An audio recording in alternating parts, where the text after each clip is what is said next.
जय बोलो देवादिदेव 1008 श्री भगवान महावीर स्वामी की जय जय जय।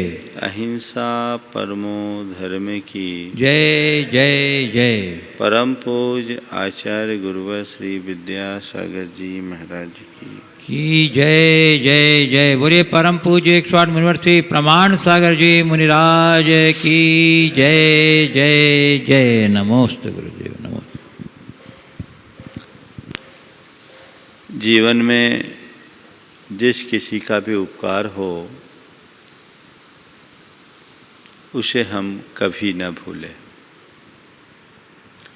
उपकारी के उपकारों को सदैव स्मरण रखना एक सच्चे मनुष्य की पहचान है। जो व्यक्ति एहसान फरामोश होते हैं, कृतघ्नी होते हैं, उसे सबसे निम्न श्रेणी का मनुष्य माना गया है। नीति ग्रंथों में लिखा है, गोघ्ने चैव सुरापे च चौरे भग्न व्रते तथा निष्कृति विहिता सद्भि कृतघ्ने नास्ति निष्कृति।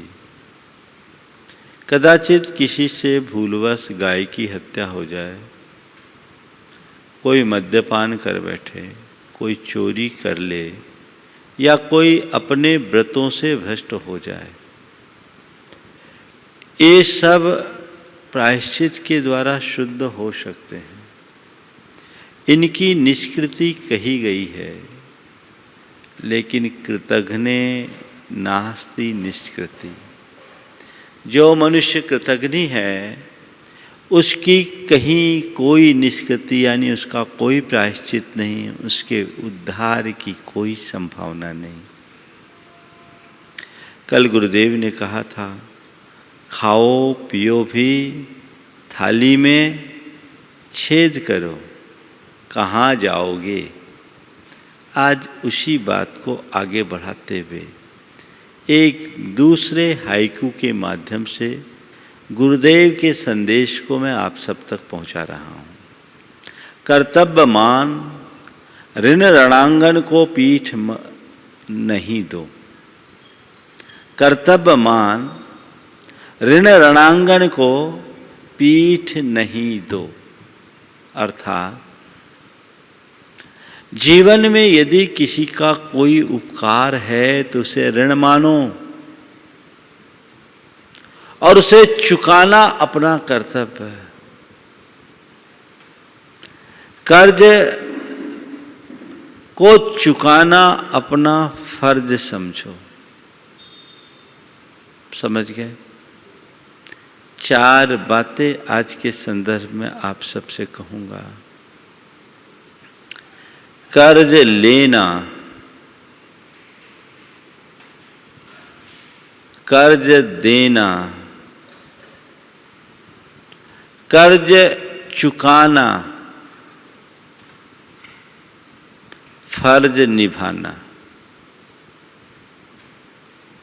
कर्ज लेना,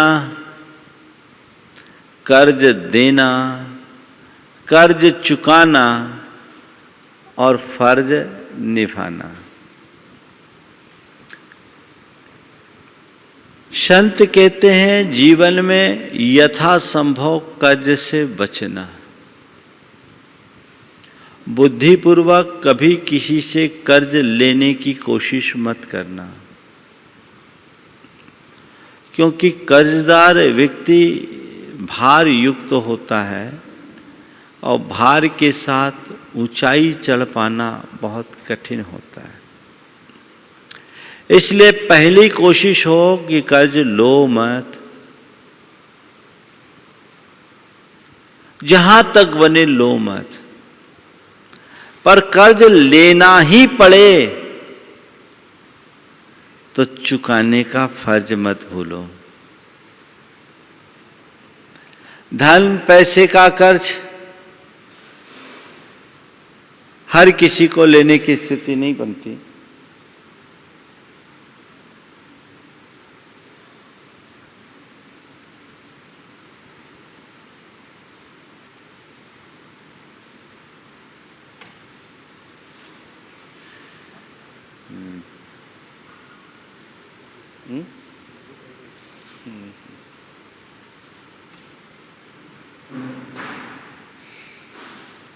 ओम। चलिए, धन पैसे के कर्ज को लेने की तो हर किसी को जरूरत नहीं पड़ती, पर कुछ कर्ज है जिससे हम बच नहीं सकते। हम बुद्धिपूर्वक नहीं लेते, पर अबुद्धिपूर्वक भी वो कर्ज हम पर चढ़ा रहता है। वो कर्ज है प्रकृति का कर्ज, वो कर्ज है माता पिता का कर्ज, वो कर्ज है गुरु का कर्ज, और वो कर्ज है समाज का कर्ज। बाजार से तुमने किसी से उधार लिया, वो कर्ज हुआ, उसे तुमने चुकाया नहीं चुकाया वो तुम जानो। हालांकि नीति कहती है कि कभी कर्ज लेना मत, और कर्ज लो तो जब तक उतार न दो तब तक चैन से सोना मत। अणथोवम वणथोवम अग्गिथोवम कसायथोवम वा न विशसि यब्बो थोवो भी बहुगुणो होई।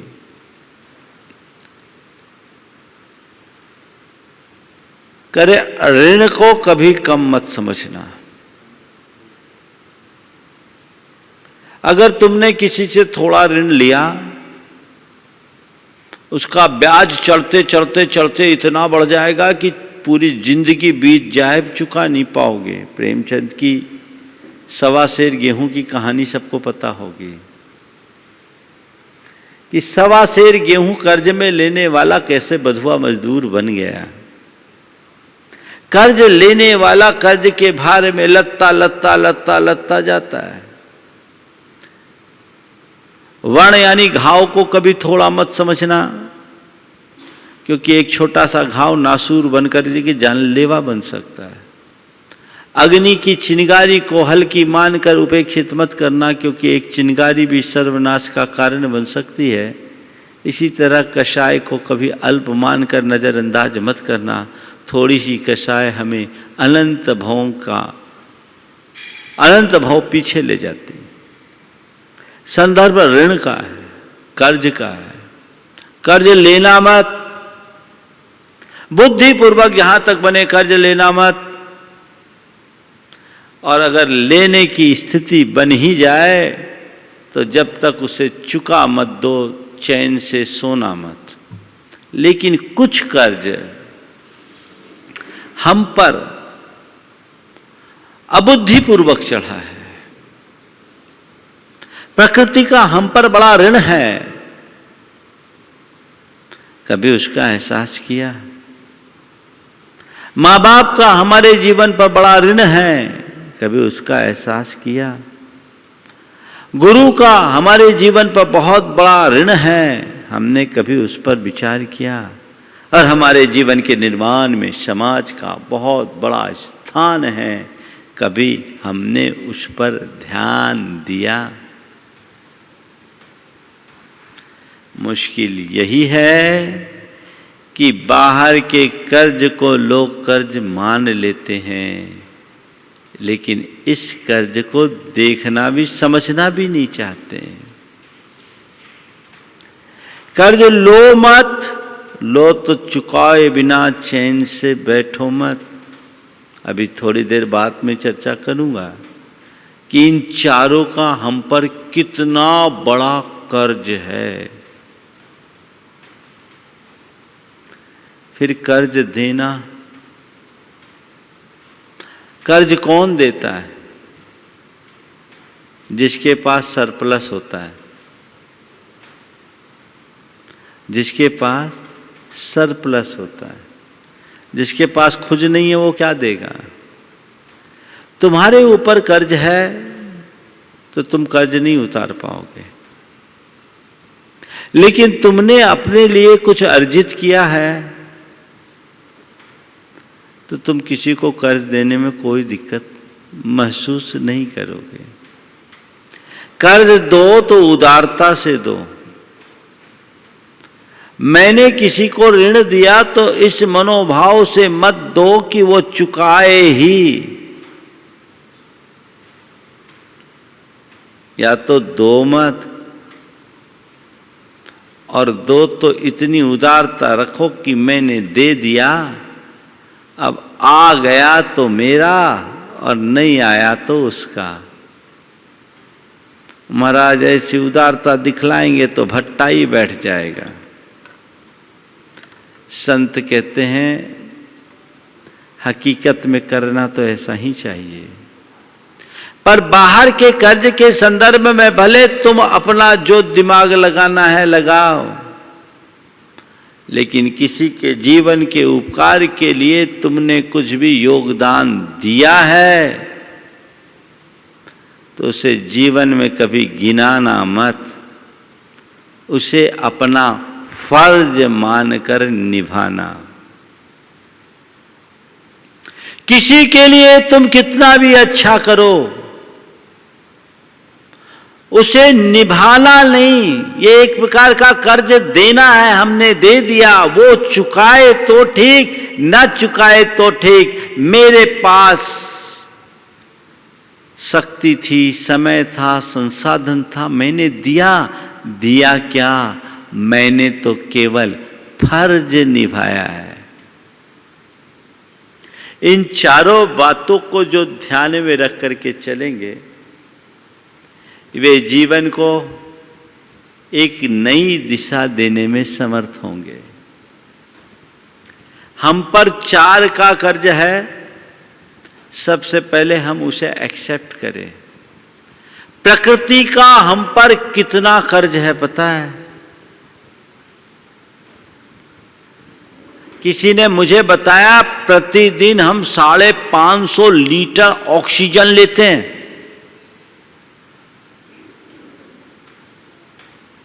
24 घंटे में 550 लीटर ऑक्सीजन। हिसाब लगाओ कब से लेते आ रहे हो? कब से लेते आ रहे हो? कभी इसका मूल्य बंधा, मूल्य बोध हुआ? अगर वो ऑक्सीजन 1 सेकेंड को भी न मिले तो क्या हाल होगा?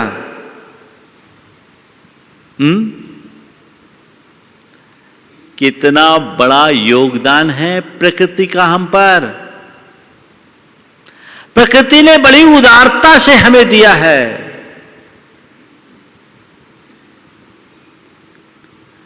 अब प्रकृति ने हमसे कोई अपेक्षा भी नहीं रखी, लेकिन हमें चाहिए कि प्रकृति के इस अवदान को हम स्वीकार करें और प्रकृति के प्रति जीवन पर्यंत कृतज्ञ रहें। कदाचित प्रकृति के संरक्षण में कुछ न भी कर पाए तो कम से कम प्रकृति के साथ छेड़खानी का कुकृत्य तो न करें। ये कब संभव होगा? जब आप इसका एहसास करोगे। अभी तो केवल मैंने श्वास की बात की, भोजन और पानी किसने दिया? किसने दिया? ये प्रकृति प्रदत्त कितना श्रेष्ठतम उपहार है। कभी आपने इनका मूल्यांकन करने की कोशिश की? 24 घंटे प्रकृति से ले रहे हो, ले रहे हो, ले रहे हो। प्रकृति तुम्हें उदारता से दे भी रही है, पर कभी तुमने इस चीज का एहसास किया, एहसास करने की कोशिश की कि मेरे इस जीवन के निर्माण और संचालन में प्रकृति का कितना मूल्यवान स्थान है। जिस पल तुम्हारे मन में यह एहसास जगेगा, तुम प्रकृति के प्रति कृतज्ञ बनोगे। उसी क्षण तुम्हारे मन में प्रकृति के प्रति प्रेम प्रकट होगा और प्रकृति के प्रति उमड़ा प्रेम तुम्हारे जीवन की दिशा को बदल डालेगा। प्रकृति से प्रेम करो, प्रकृति का आभार मानो, प्रकृति के प्रति कृतज्ञता रखो। होना चाहिए कि नहीं? लेकिन लोग इस विषय में बिल्कुल नहीं सोचते और प्रकृति के साथ की गई छेड़खानी का नतीजा सब देख रहे हैं। संत कहते हैं अपने जीवन को यथासंभव प्रकृति के ऊपर निर्भर रहने का अभ्यासी बनो और प्रकृति के अवदानों को कभी मत भुलाओ। जीवन में ऐसा कोई कृत्य न करो जिसे प्रकृति के साथ छेड़खानी के रूप में देखा जाता है।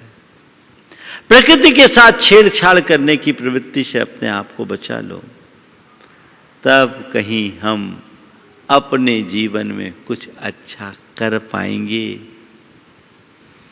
तो प्रकृति का कर्ज है, हमने प्रकृति से कर्ज लिया है, दिया तो नहीं। प्रकृति का कर्ज चुकाना मेरा फर्ज है। चुकाना है कि कर्जदार बनकर जाना है? चुकाना है। तो प्रकृति का कर्ज चुकाने के लिए क्या करो? फर्ज निभाओ, प्रकृति के संरक्षण के कुछ काम करो।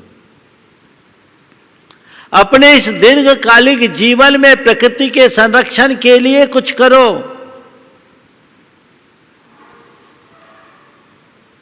आने वाले दिनों में पानी की बहुत बड़ी समस्या आने वाली है।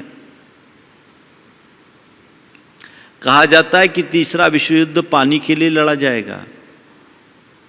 सारे जलाशय और जल के स्रोत सिकुड़ते जा रहे हैं। क्यों? क्योंकि मनुष्यों ने उन पर घोर अतिक्रमण कर डाला है। पेड़ों की अंधाधुंध कटाई होने लगी है, नदियां सिकुड़ते जा रही है। लोग कहते हैं पहले हम अपने गांव की नदी में जाते थे तो गर्मी में भी कमर तक पानी रहता था। अब अक्टूबर नवंबर में भी पानी घुटने से नीचे आ जाता है और आगे जनवरी फरवरी में तो नदियां सूखी जाती। क्यों? कौन है जवाबदार? मैं आज संदेश देता हूं, प्रकृति के प्रति अपना फर्ज निभाने का, प्रकृति के संरक्षण के लिए उपाय कीजिए। जल के स्रोतों को संरक्षित रखिए, भूमि को अनावश्यक रूप से खोदना खादना बंद कीजिए और अधिक से अधिक पेड़ लगाने का प्रयास कीजिए।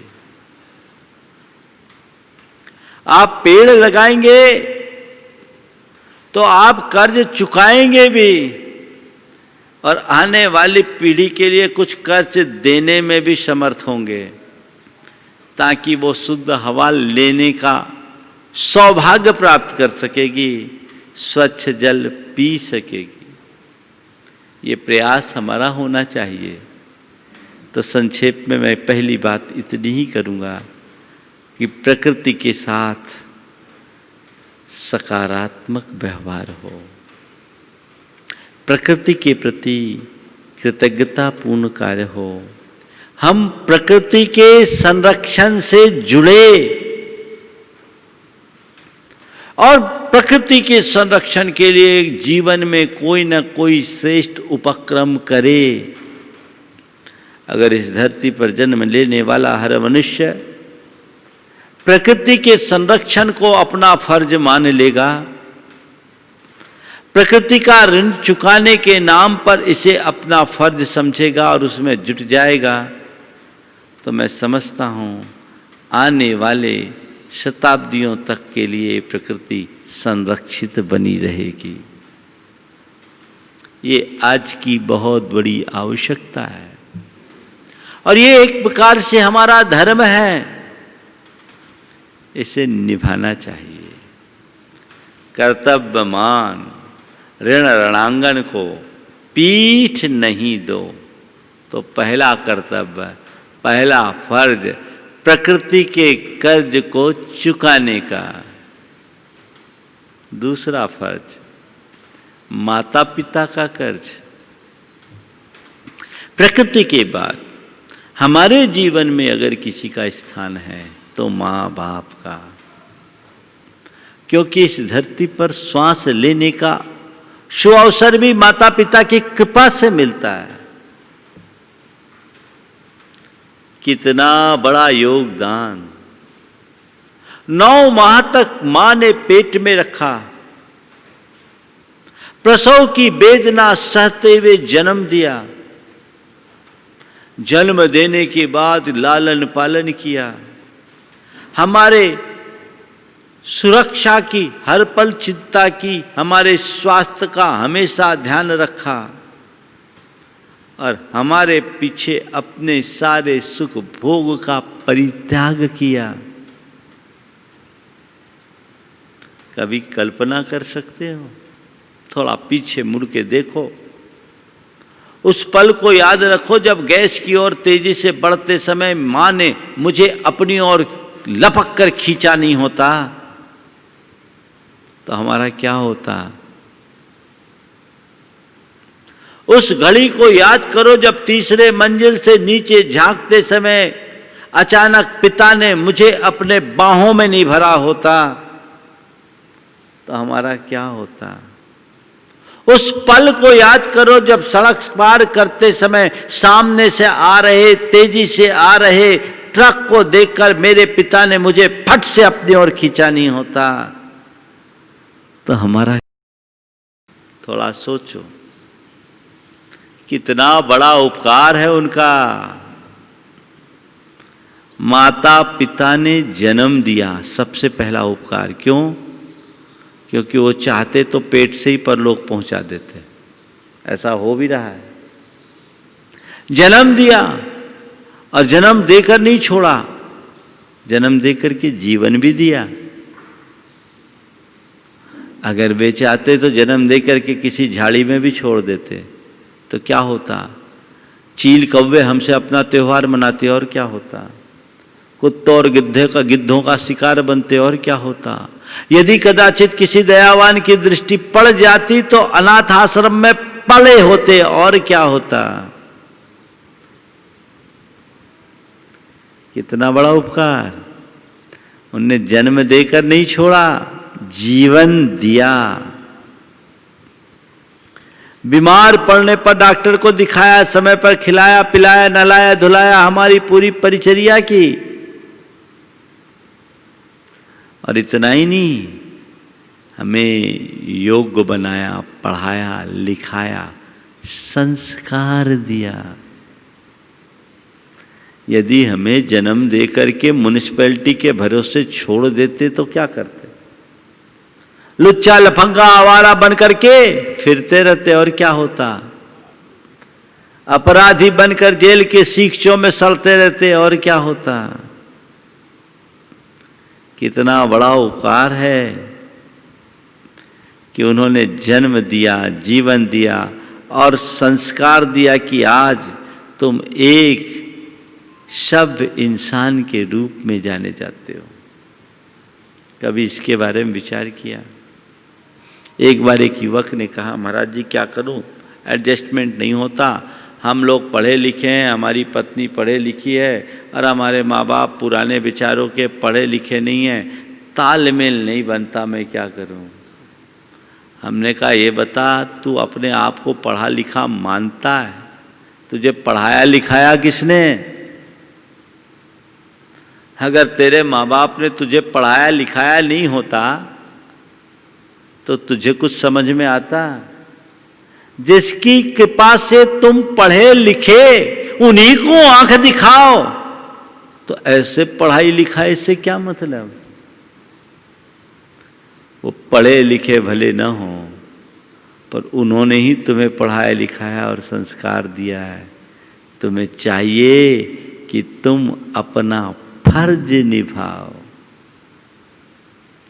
आज लोग माँ बाप के कर्ज को भूल रहे हैं, उसका स्मरण ही नहीं करते, घोर उपेक्षा करते हैं। परिणाम बहुत भयानक होते हैं।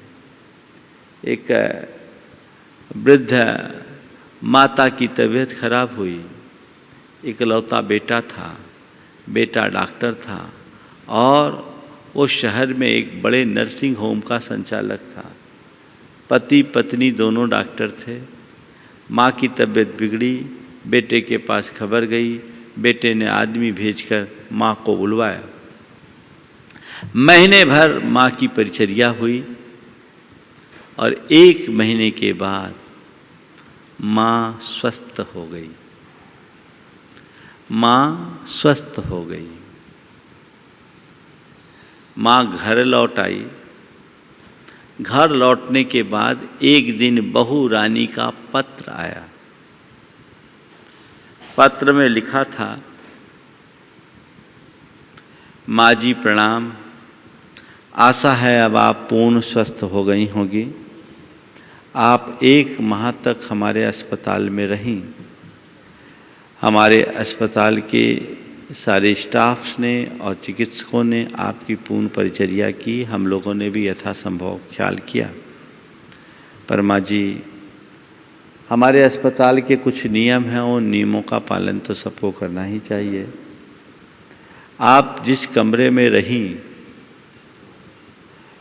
वो प्रतिदिन 1000 रुपये के हिसाब से आप रखें तो 30 दिन के 30,000 का बिल होता है। हम और सब खर्चों को तो फिर भी कर लेंगे, पर कृपया कर 30,000 रुपये आप अवश्य भेजें। माँ ने पढ़ा। पत्र पढ़ने के बाद तुरंत एक दूसरा पत्र लिखा, बहू रानी आशीर्वाद, बहुत अच्छा है कि तुमने मुझे हिसाब का एहसास कराया और मैंने भी सोचा मुझे हिसाब तो चुकता करना ही चाहिए। तुम्हारा जो है वो तो मुझे देना ही है, पर मैं सोच रही हूँ कि मैं भी हिसाब पूरा कर लूँ। तेरे पति को मैंने 9 महीने अपने पेट में रखा। मैंने 9 महीने तेरे पति को अपने पेट में रखा। 100 रुपये दिन के हिसाब से रखते हैं तो इसके 27,000 होते हैं। मैंने तेरे बेटी को 25 साल तक खिलाया पिलाया, पढ़ाया लिखाया, डॉक्टर बनाया। उसकी 5 लाख रुपए साल की तो केवल डॉक्टरी की फीस थी। 5 साल की डॉक्टरी की पढ़ाई की 25 लाख और जन्म से लेकर 25 साल तक के खिलाने पिलाने की बातें तो दूर। तो एक काम कर, मैं अपने पेट का किराया और पालन पोषण की बात को तो भूल जाती हूँ। तेरे पति को डॉक्टर बनाने में मैंने 25 लाख खर्च किए हैं, उसमें से तू अपने 30,000 काट के बाकी का बिल भेज दे। उसकी आंखें खुल गई। काश लोग इसे समझने की कोशिश करें। कहाँ है हमारा सोच? आजकल सब कुछ कैलकुलेटिव होता जा रहा है। ये सब पश्चिमी सभ्यता के अंधानुकरण का कुपरिणाम है। हमें अपने संबंधों में जिस तरह की आत्मीयता और प्रेम का भाव रखना चाहिए वो दिनों दिन क्षीण होते जा रही है। उसकी जगह आवश्यकता और उपयोगिता लेते जा रही है। ये बढ़ते हुए उपभोक्तावादी सोच का कुपरिणाम है। माता पिता के कर्ज को समझो। हालांकि माँ बाप कभी अपने कर्ज को गिनाते नहीं, पर उस कर्ज को समझकर उसे चुकाना हमारा फर्ज है और फर्ज निभाने में कभी पीछे नहीं होना चाहिए। फर्ज निभाओ। आज भी दुनिया में ऐसे लोग हैं जो जीवन के आखिरी सांस तक माता पिता के ऋणी रहते हैं। मैं एक ऐसे युवक को जानता हूं जो बड़ा उद्यमी है, पूरा कारोबार करता है, पिताजी को एक प्रकार से निर्वृत्ति में लगा दिया, पर आज भी जितना कमाता है सबसे पहले पिताजी को देता है, और खुद को 100 रुपये भी चाहिए ना तो उनसे मांगता है। 100 रुपये भी चाहिए तो उनसे मांगता है। पिताजी कहते बेटा तू कमा रहा है, तू रख। बोले नहीं पापा, मैं आपका हूं, इसलिए मेरी कमाई भी आपकी है। मेरी औकात क्या थी?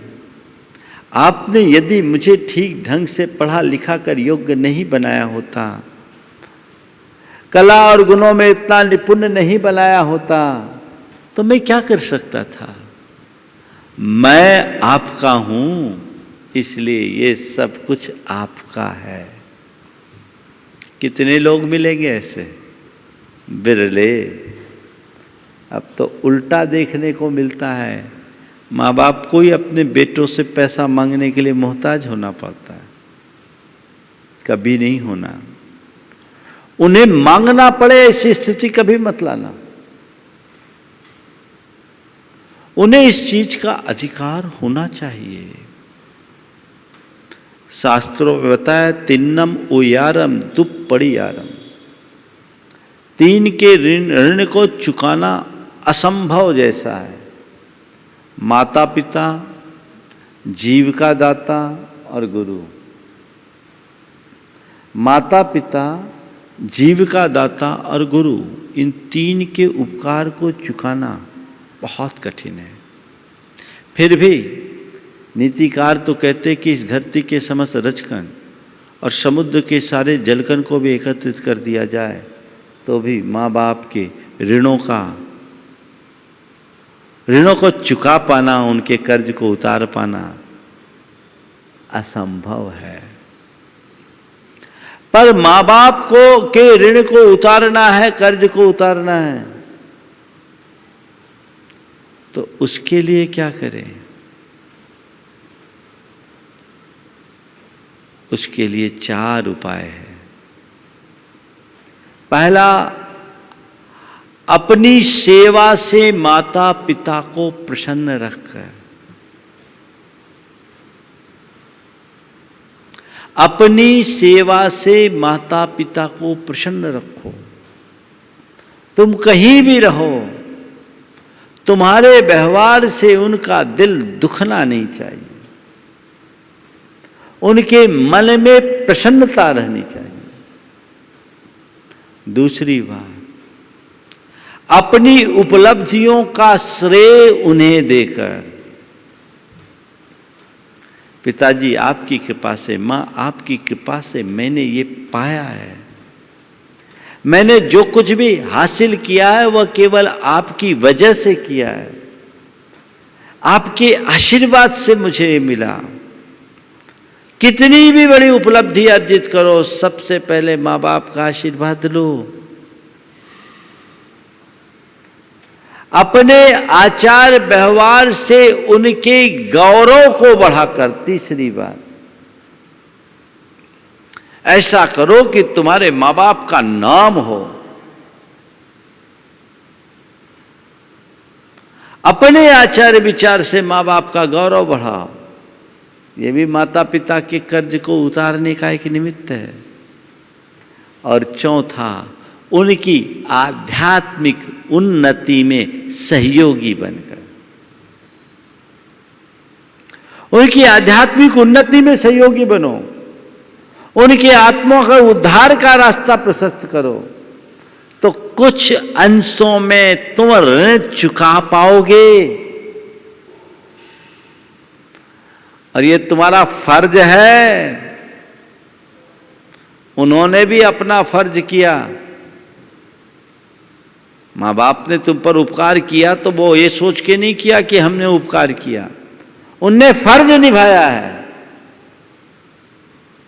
तुम्हें भी फर्ज निभाना है, और तुम फर्ज निभाओगे तो तुम्हारे आने वाली पीढ़ी भी अपना फर्ज निभा सकेगी। चेन है, सब एक दूसरे को देख करके ही कर पाएंगे। तो उस तरीके से अपने जीवन को ढालने की कोशिश कीजिए। माता पिता का कर्ज उतारने का मनोभाव आखिरी श्वास तक रखो।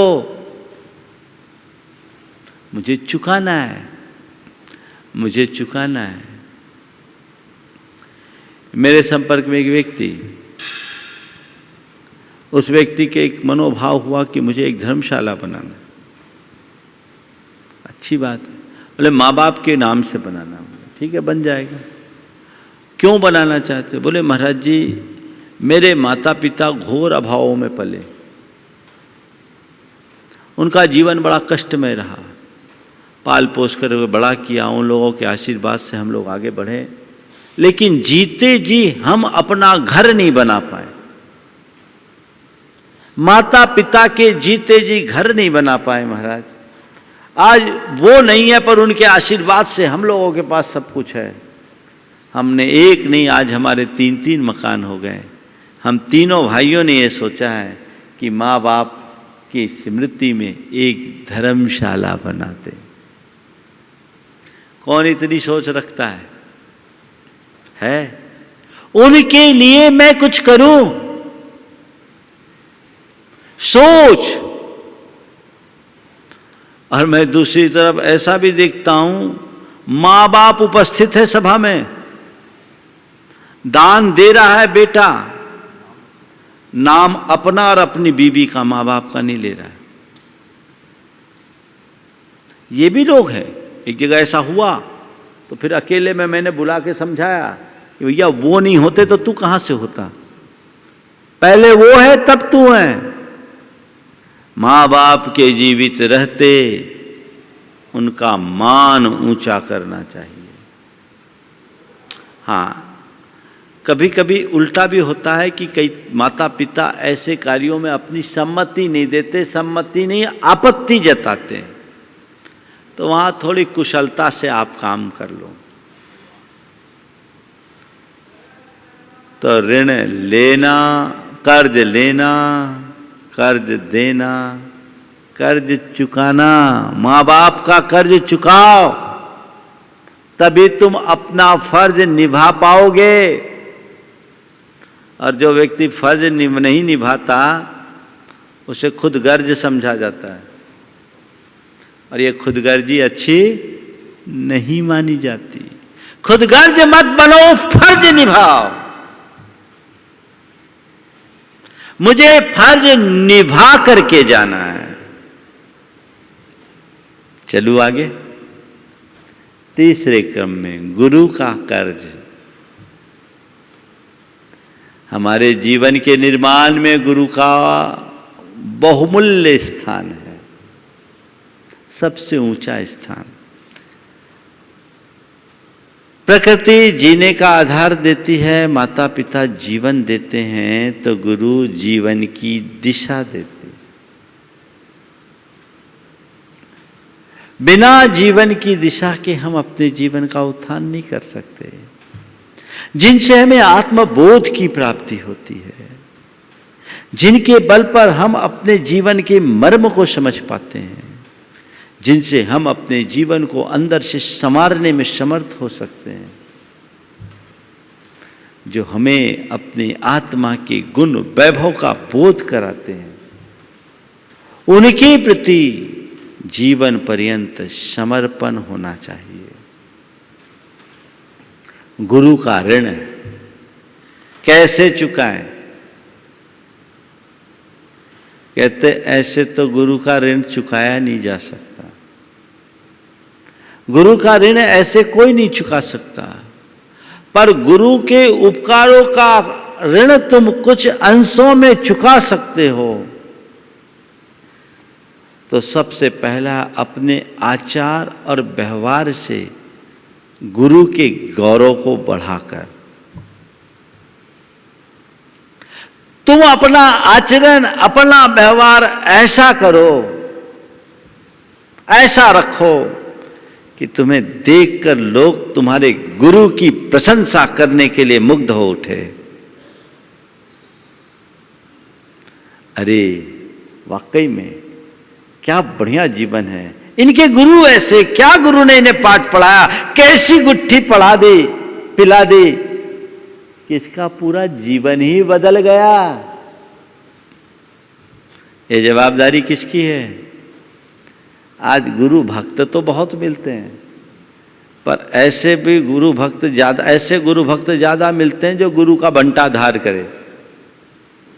अरे हम तो उन गुरु के भक्त हैं, हम बड़े खास हैं, बड़े निकट हैं, हम पर उनकी बड़ी कृपा है। और आचरण, अरे देखो तो वो तो उनकी बोलता मैं उन गुरु का शिष्य हूं और ऐसा कर्म कभी नहीं होना चाहिए। सन 1995 की बात है, मैं भोपाल में था। एक परिवार में अपनी बेटी का संबंध देखने के लिए वो कहीं एक गए। एक डॉक्टर दंपति के डॉक्टर संतान के लिए संबंध देखना था। जब संबंध देखा, लड़का लड़की दोनों को पसंद आ गए। बातचीत के क्रम में उन्हें लेन देन की बात पूछी, या क्या लेना है। उन्होंने छूटते ही बोला मेरा नाम लेकर, वो विदिशा के थे। बोले भाई हमारे गुरुदेव प्रमाण सागर जी हैं, हमने उनसे प्रतिज्ञा ले ली है कि जीवन में कभी दहेज लेना ही नहीं, इसलिए आप हमें पाप का भागी मत बनाओ। आप तो ₹1.25 देकर के बेटी को भेज देना, हमें स्वीकार। इससे सामने वाले पर भी बड़ा प्रभाव पड़ा और उन्होंने आकर के मुझे बताया तो मुझे भी अच्छा लगा। गुरु के प्रति कृतज्ञता प्रकट करने का ये एक व्यवहारिक तरीका है। थोड़ा दूसरी तरफ सोचो कि कोई गुरु भक्त हो, गुरु के बड़े निकट हो और गंदा काम करे, और वो घटना अगर गुरु के कानों में आए तो सोचो गुरु के मन में क्या होगा। ऐसा आचरण करो कि गुरु का गौरव बढ़े, गुरु का मन हर्षित हो, तो तुम ऋण चुका सकते हो। और फिर गुरु के उपकार को चुकाने के लिए जो भी आवश्यक हो करो, उसमें पीछे मत हो। कहते गुरु गोविंद सिंह ने अपने जीवन के अंतिम दिनों में ये कहा था कि मेरे बाद मेरे नाम का कोई भी स्मारक मत बनाना, और जो बनाएगा उसका वंश निर्वीज हो जाएगा। जो बनाएगा उसका वंश निर्वीज हो जाएगा। पंजाब के महाराजा, पंजाब के श्री रणजीत सिंह गुरु गोविंद सिंह के पक्के भक्त नहीं, शिष्य थे। गुरु गोविंद सिंह के जाने के बाद उन्होंने स्वर्ण मंदिर की संरचना कराई अमृतसर में। लोगों ने उन्हें कहा कि आपकी एक ही संतान है, वो चले जाएगी, आपका वंश निर्वीज हो जाएगा। रणजीत सिंह ने कहा मेरा वंश विनष्ट हो जाए मुझे उसकी चिंता नहीं, मेरे गुरु का नाम अमर रहना चाहिए, मैं करूँगा। और उन्होंने स्वर्ण मंदिर बनाया। ये बात सही है कि बाद में गुरु की बात सही निकली और उनका एकलौता पुत्र किसी दुर्घटना में मारा गया। लेकिन आज उस रणजीत सिंह की इस निष्ठा से गुरु गोविंद सिंह के नाम के साथ रणजीत सिंह का नाम भी जुड़ गया। ये होता है समर्पण। और इसी समर्पण के बदौलत आप ऋण चुका सकते हो। तो गुरु के प्रति अपना समर्पण भाव रखो और उनके लिए जो अपना उत्कृष्ट अर्पित कर सको, लगा सको, वो लगाने की कोशिश करो। ये क्या मानकर? फर्ज मानकर। कर्ज है, उसे चुकाना मेरा फर्ज है। कुछ करो। आजकल गुरुओं से लेने के लिए तो सब तत्पर रहते हैं और गुरुजन जी भरकर दोनों हाथों से लुटाते भी हैं। पर भैया तुम क्या दे रहे हो? ये बात सही है, तुम्हारा धन दौलत उनको नहीं चाहिए, वो तो उन सबसे मुक्त हो चुके। लेकिन तुमने अपने गुरु के लिए क्या किया, ये सोचने लायक बात है। ये दृष्टि अपने अंदर होनी चाहिए। चौथी और आखिरी बात, समाज का ऋण, समाज का कर्ज। आज हमारे जीवन के निर्माण में समाज का बहुत महत्वपूर्ण स्थान है। आज जो सभ्य सुशील नागरिक के रूप में अपने आप को स्थापित किए हो, ये किसकी वजह से हुआ है? इसमें समाज का स्थान नहीं है क्या? ये सामाजिक दबाव, सामाजिक संस्कार और सामाजिक सरोकार मुझे एक सभ्य मनुष्य के रूप में स्थापित किए। ये समाज जो मुझे मेरे मन में धर्म से जोड़ के रखा, ये समाज ही है जिसके कारण आज मैं व्यसन और बुराइयों से मुक्त रहा, मेरे संस्कार सुरक्षित रहे। तो इस समाज का कितना महत्वपूर्ण स्थान है। मेरे जीवन के निर्माण में समाज का ये अप्रत्यक्ष योगदान, और प्रत्यक्ष योगदान भी बहुत सारा है। जब कभी मेरे जीवन में कोई सुख दुख आया तो समाज के 4 लोग हमेशा खड़े रहे।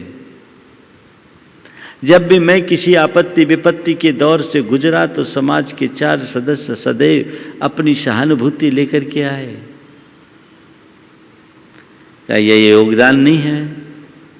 थोड़ी देर के लिए कल्पना कर लो, आप अपने सुख दुख में एकाकी रहो और समाज को भागीदार न बनाओ, तो क्या कोई आनंद ले सकोगे? कितना भी बड़ा उत्सव करो, जब तक 4 आदमी साथ नहीं हो तो उत्सव का मजा क्या? समाज के बिना व्यक्ति अधूरा है। तो तुम्हारे जीवन के निर्माण में समाज का बहुत बड़ा योगदान है, वो तुम पर कर्ज है। तो तुम्हारा ये फर्ज है कि उस कर्ज को चुकाओ, और चुकाने के लिए क्या करो? अपनी सामर्थ्य के अनुरूप समाज बंधुओं के उत्थान के लिए जितना योगदान दे सको दो। समाज के कल्याणकारी योजनाओं और उपक्रमों में सहभागी बनो। अपने धन पैसे का सदुपयोग करो, और हमेशा एक बात को याद रखो, अगर सामाजिक हित में व्यक्तिगत नुकसान भी हो तो मुझे लाभ के रूप में देखना है, और व्यक्तिगत लाभ में यदि सामाजिक नुकसान हो तो मुझे नुकसान के रूप में देखना है। व्यक्तिगत हानि लाभ को, लाभ से समाज के हानि लाभ को ऊंचा स्थान दो। मेरा व्यक्तिगत हानि लाभ केवल मेरे लिए है, लेकिन मेरे किसी कृत्य से समाज का नुकसान नहीं होना चाहिए। ये समझ आपके मन में होगी, तभी आप समाज का कर्ज चुका सकोगे। समाज का कर्ज चुका सकोगे। समाज से हटकर मत चलो, सामाजिकता को संरक्षित रखने का प्रयत्न करो। समाज के साथ चलो, ऐसा आचरण और व्यवहार करो कि तुम्हारे कारण समाज की सेहत सुरक्षित रहे, सामाजिक परंपराएं अच्छुन्न बनी रहे, हमारे संस्कार और सरोकार कायम रहे, तब हम कुछ अच्छा कर पाएंगे। ये हमारा कर्तव्य है। तो कर्तव्यमान ऋण रणांगन को पीठ नहीं दो, बहुत गहरा संदेश।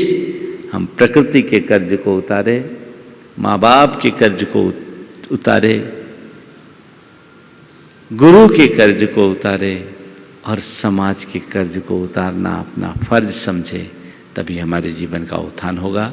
समय आप सबका हो रहा है। जय बोलो परम पूज्य आचार्य गुरु श्री विद्यासागर जी महाराज की। बोलिए परम पूज्य 108 श्री प्रमाण सागर जी मुनिराज की।